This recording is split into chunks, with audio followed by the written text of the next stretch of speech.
সুলতানের সামনে বাস নিয়ে দাঁড়িয়ে থাকে একটা অপরাধ, বোঝো কিছু? তারপরে স্পর্ধা তোমাকে গিয়ে দিয়েছে, বাট ফেলো।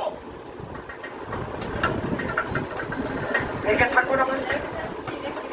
সবাইকে আপনি গুরুত্বপূর্ণ পথ দিয়েছেন, কিন্তু এই আদিত্য বৈরাগী, যাকে দেখতে সুলতানের মতন মনে হয়, তাকে আপনি কোনো পদই দেন। আচ্ছা, এটা কোনো কথা হলো?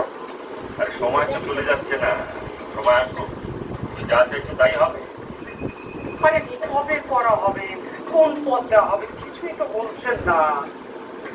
অপেক্ষা করো আদিত্য, অপেক্ষা করো, অপেক্ষার ফল সুমিষ্ট হবে। আমি তো অপেক্ষায় ছিলাম, কিন্তু আপনি আপনি সুলতান আমার কথায় কোনো গুরুত্বই দিচ্ছেন। শুনেছি বৈরাগীদের ধৈর্য একটু বেশি থাকে, তোমার তো কোনো ধৈর্যই দিচ্ছে না। ধৈর্য আমার প্রচুর আছে যা, কিন্তু কিন্তু ধৈর্যের তো একটা সীমা আছে নাকি? কথায় আছে সবুরে মেয়া ফলে, সে মেওয়াটা আসতে দাও বৈরাগী। হ্যাঁ, আমি সবুর করি, আর মেওয়াটা ফলুক, অন্যেরা সেই মেওয়াটা খায়।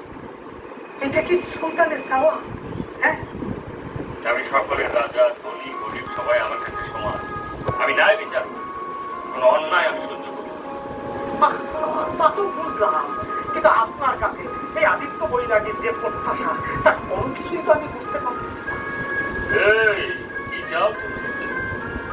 আমি চাই এই আদিত্য বৈরাগীকে মন্ত্রিত্ব দেওয়া।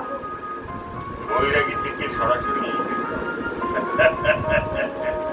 আসলে আমায় বৈরাগী, আসলে একদম কথা নেই, বার্তা নাই, সরাসরি বৈরাগী থেকে মন্ত্রিত্ব? আমার চাইতে কম যোগ্য লোক অনেক বড় বড় পদ পেয়েছে, তাদের তুলনায় আমার যোগ্যতা কি কম আছে? মন্ত্রীর উপরে আর কি পদ আছে? আছে তো শুধু একটাই, সুলতান। তাহলে তুমি সুলতান পদ চাইছো?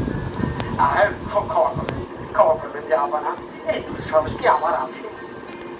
আরে নিজের যোগ্যতার দিকে তো একবার তাকাবে, তারপর না হয় পদ নিয়ে বিবেচনা করা যাবে। জি জাফর, আপনার আশীর্বাদ আমার কাম্য।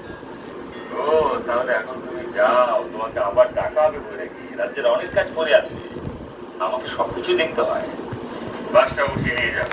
জি জি জাফর, জি। ও, সব প্রকার স্বর্গে বসবাস করছে, কেউ কোনো কিছু বোঝে না, জানে না, শুধু চায় একটাই,